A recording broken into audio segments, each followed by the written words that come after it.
I've been seeing videos about Vitali for years. Not Vitali's videos. I don't think I've ever seen a Vitali video. Just people making videos about Vitali. And I think that he was one of the first to do the nuisance streaming. He did it in a different way. Him and people like Ice Poseidon. They spawned people like Johnny Somali, and they, I guess, got tired of all of the freedom in America of being able to do everything they want and nobody caring.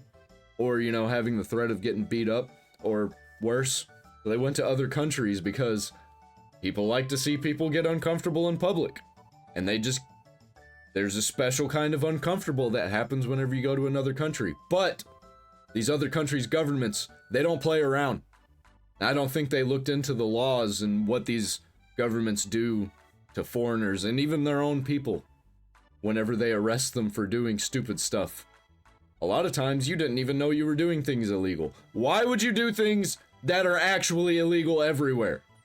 I'm glad that finally something's being done about all these nuisance streamers. Maybe nothing will actually get done at the end of the day, but at least they're having the shit scared out of them. This scumbag IRL influencer can now be facing up to multiple decades in prison in the Philippines, all because he live streamed himself harassing strangers in the street, mall security guards, and stealing multiple items, including a mall security bike. Obviously, we're talking about the case surrounding Vitali, who's an American-Russian YouTuber who was one of the largest prank channels back in the day, who unfortunately lost his mind and ended up serving some time due to horrifically attacking a jogger in Miami.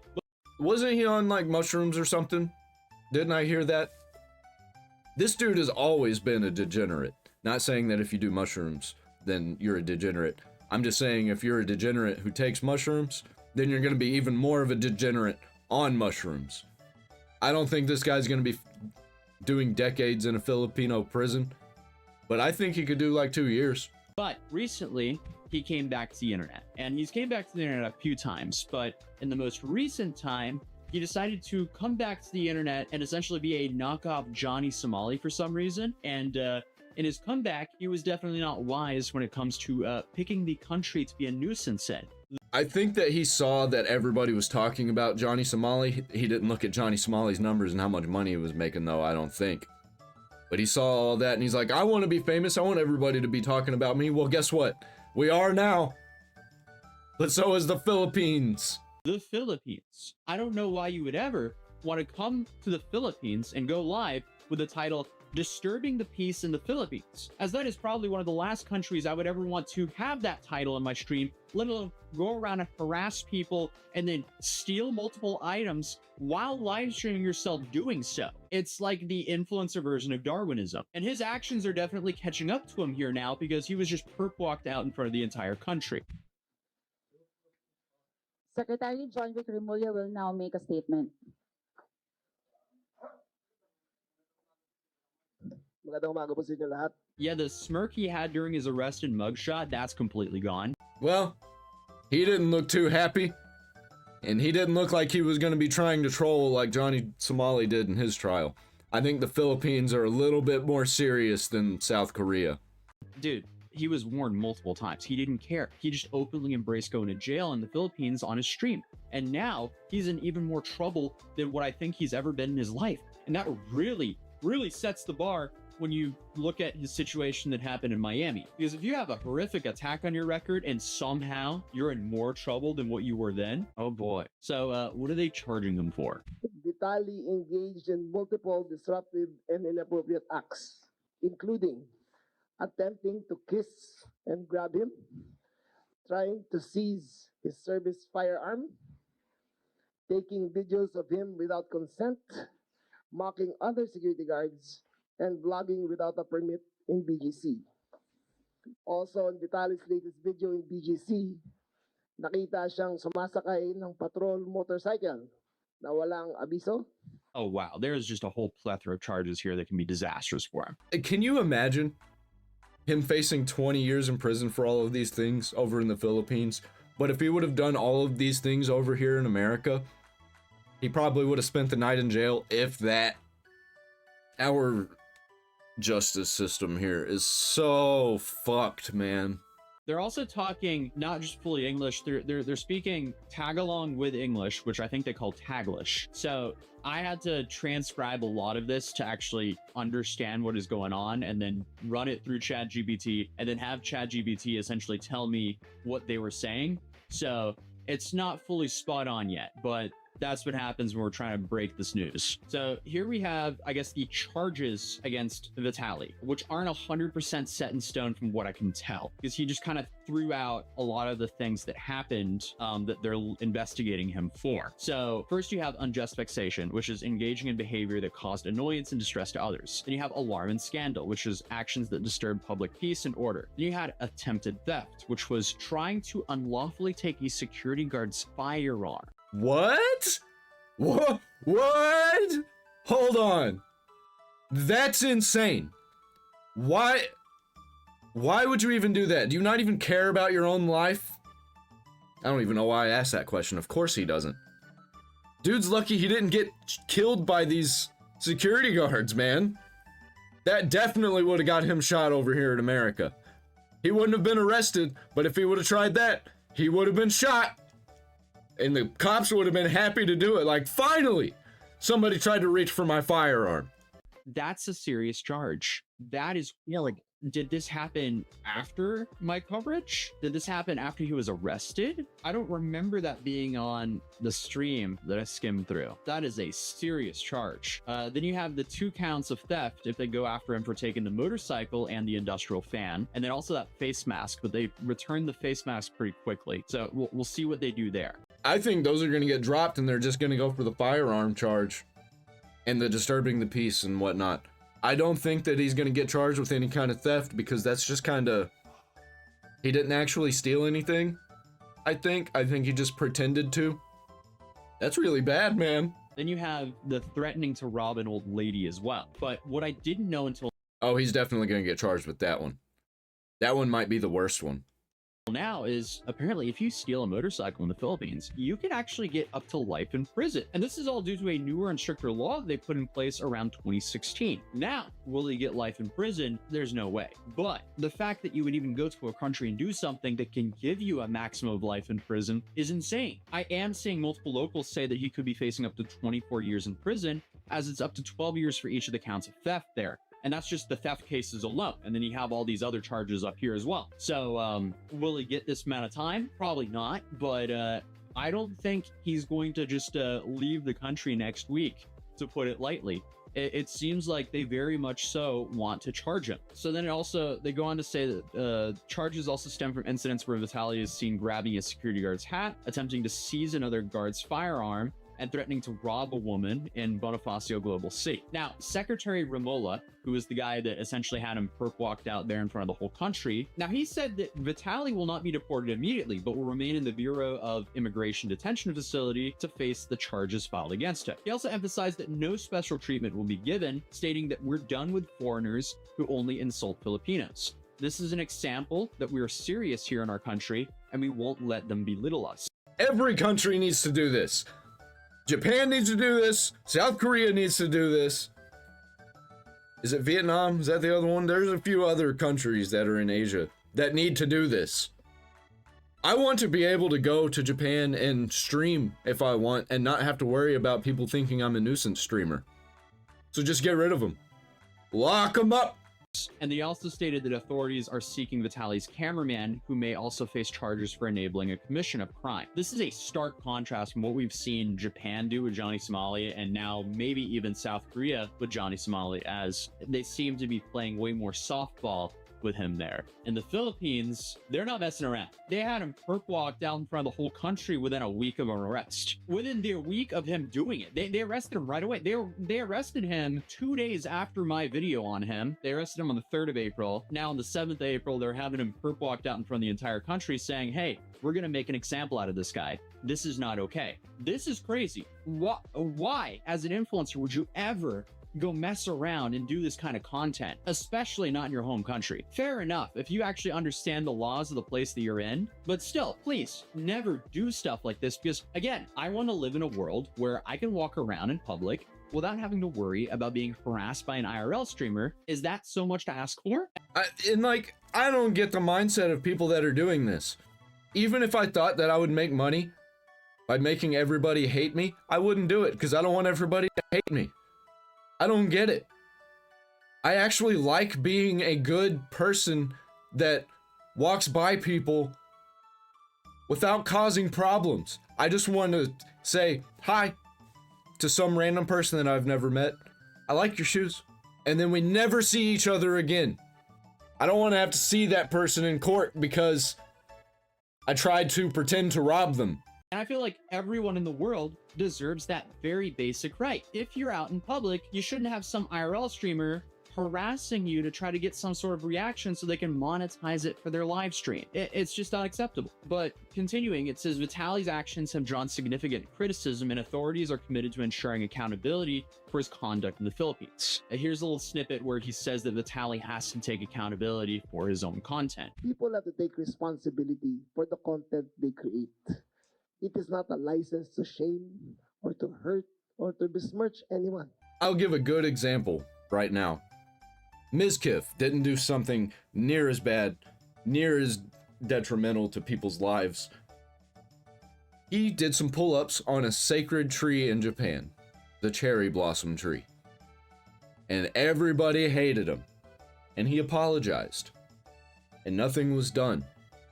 Except the conversation continued. But now you've got people copying him and doing worse things. Mizkif may have done it, just on a whim, not thinking about it. But there are people now that are making it a thing, trying to monetize it, trying to get money off of doing the thing that Mizkif did to get in trouble. So if something isn't done about these nuisance streamers, it's just going to get worse because people realize, hey, they're not doing anything about this. We can go here and be a nuisance and make money. A vlog ang social media ay may kaakibat na responsibilidad. But then Vitaly gets in trouble during the press conference because for some reason the dude just can't stay serious even though his freedom is literally on the line here. Bro's freedom is literally at stake. And speaking of the other stake, he's also now banned from kick.com. So that stake deal is gone. He has officially been 404'd as he was so worried about becoming. Before we give our next question, may I just remind Mr. Vitali to respect the secretary while he is speaking and not say anything or gesture anything that is out of the ordinary. Thank you so much. So may we call on Mr. Rambo from BZXL. Oh boy, that is the stare of a man who wants to put you under the prison. Vitaly is in for a rough time. Who would have known that harassing people and just making an absolute fool out of yourself and I guess the platform that you represent would get you banned? I feel like it's pretty obvious, but I guess people need to be made examples of so others will learn. Because at the end of the day, no one wants this, and not even Kick wants this, because Kick does not want to risk being banned in a whole country. And they're the most popular ones. It's hard to get banned on Kick. You actually have to break the law to get banned on Kick. Or actually, no, you have to break the law to be considered to be banned on Kick. Because I know a lot of people who have broken laws while streaming on Kick who didn't get banned. Probably because they were super popular. But Kick is starting to be known as the place that all the degenerates are. They already kind of were. So they're just gonna quickly ban and get rid of whatever streamer that causes a commotion like that. But then a journalist asked if Vitaly is allowed to speak. Good morning, Secretary. Jess Cruzat from ABS-CBN News. May I ask if Mr. Vitali is allowed to speak? No, not today. Only in the formal inquest. All right. Okay. I mean, you could see Vitaly's disappointment there. This is such an insane situation that's just so incredibly self-inflicted, like so many of the other stories that we cover. Why would you ever do this to yourself and to other people? But something I was not expecting was being credited by the police for arresting him or for finding out about this. Because here a day ago, the Taguig City police station posted criminal charges filed against YouTuber Vitaly over viral BGC incident. The Taguig police station has taken swift and divisive action in response against a viral video involving Russian-American YouTuber Vitaly, who is now facing multiple criminal complaints following an incident at Bonifacio Global City that drew widespread public outrage. Authorities immediately launched an investigation after receiving reports from local residents and security personnel who allegedly harassed the foreign content creator. Police gathered statements, reviewed complaints before the city's prosecutor's office on April 3rd, 2025. They also coordinated with hotel management and local establishments in the area to secure evidence and ensure accountability. The incident stemmed from a video posted on April 1st, 2025 by the YouTube channel Atozi, titled "Scumbag IRL Streamer Destroys His Life in the Philippines Live." That title aged very well now. That's incredible that Atozi got credit from the Philippine government for exposing this dude to the world. Congratulations, Atozi. There's a reason that I watch your content all the time. Dude is doing God's work out here, man. The fact that he went to the Johnny Somali trial, mwah, chef's kiss. Was not expecting to see my video in an official police statement, though. I just saw his live stream and I was like, there's no way this guy's this stupid to be doing that there. So I made a video on it. The video, which has reached over 600,000 views, shows Vitali aggressively approaching and filming people in the street in Taguig. Vitali, 32, was reportedly staying in a hotel in Fort Bonifacio during the visit. On March 31st, around 11 a.m., he was seen walking along Bonifacio High Street where the incident took place. He was caught on video confronting several individuals while making live streaming content for social media. According to reports, these affected include security guards and workers in the area. One guard said that Vitali forcefully pulled his ID from his neck. Another worker said that the YouTuber took his hat without permission, while a third, also a security guard personnel, claimed that the foreigner tried to grab his service firearm. Yeah, okay, so I mean, that is a serious charge. Recognizing the suspect's foreign nationality, the Taguig police also coordinated with the Bureau of Immigration to determine possible violations of immigration laws. A formal request was sent to the BI for updates of the YouTuber's current status for guidance and further action. Taguig authorities have issued a strong reminder to all visitors and online content creators to respect local laws, warning that actions meant to harass or humiliate people, whether it's on camera or not, can have serious consequences. The Taguig City Police Station assured the public that they're continuing to monitor the case and are committed to protecting residents from similar incidents in the future. Congratulations, Philippines. You're setting the standard, you're setting an example for all the other countries of how you can get all of this to stop. Arrest them. Just arrest them and scare the shit out of them. You don't even really have to put them in prison for life. You just have to arrest them, ban them from the country, make them think that they're gonna get 20 years in prison first, and then ban them from the country. Send them home after you've kept them for like 4 months. Don't just immediately send them home, because they'll just go somewhere else, or they'll be like, they didn't do anything to me, I'm free to continue being a nuisance. I mean, shout out the Philippines for handling this so quickly. And also, like, this should definitely not scare anyone from going to the Philippines, because they want tourism there. They just don't want people to be live streaming and harassing people in public. It's very easy to go visit a country and not act like Vitali. Not only do they want tourism there, they want live streamers, they want IRL streamers, but people who are doing cool stuff or just hanging out, you know? Being cool people, respecting the vibe of the country and the area that they're in and the culture that is around them. That's crazy being in an official Filipino police statement. Shout out to all my Filipinos. I love you guys. I'm currently in a different setup, as you can see, because I'm currently traveling to go to yet another crazy influencer trial. I guess we just do that now. Is he going to another Johnny Somali trial? It's about time for that to happen. It's been about, I don't know, has it been 2-3 weeks since the last Johnny Somali trial, and they said that they were gonna have another one in 3 weeks? That's probably what he's doing. I've had a lot of fun doing it. So here we're going to another case tomorrow, and I have to get up at 5 in the morning. It's currently at 2:41 a.m. So I won't be getting too much sleep because I have to drive for a couple hours tomorrow to get to this court case because it is in the middle of nowhere. But hey, if this video gets like 75,000 likes, I might fly out to the Philippines as well to go to Vitali's trial. But other than that, if you're new here, feel free to subscribe, and I'll see you in the next video. And yeah, drop a like on this video so maybe I can go to Philippines as well. I hope he goes to the Philippines. I'll be watching that one, because I've been seeing Vitali for years, and I've been waiting for something to happen to this guy. Not something like him be severely hurt or like killed or something. I just want him to actually face consequences for his actions. Same with Johnny Somali, Ice Poseidon, anybody who does stuff like this. I don't think Ice Poseidon is nearly as bad, but he's still a piece of shit, especially what he did with the cryptocurrency when he rug pulled his audience. Congratulations to Atozi, man. I think that he's going to end up being the most famous, most successful international internet journalist, where he just does journalism about bad people who are trying to get famous from doing bad things on the internet. And I love that. He's like the anti-nuisance. I've got a spread shop down there in the description. I just made a whole bunch of new designs if you want to get a t-shirt or a mug or a hat or a fanny pack or something. See ya.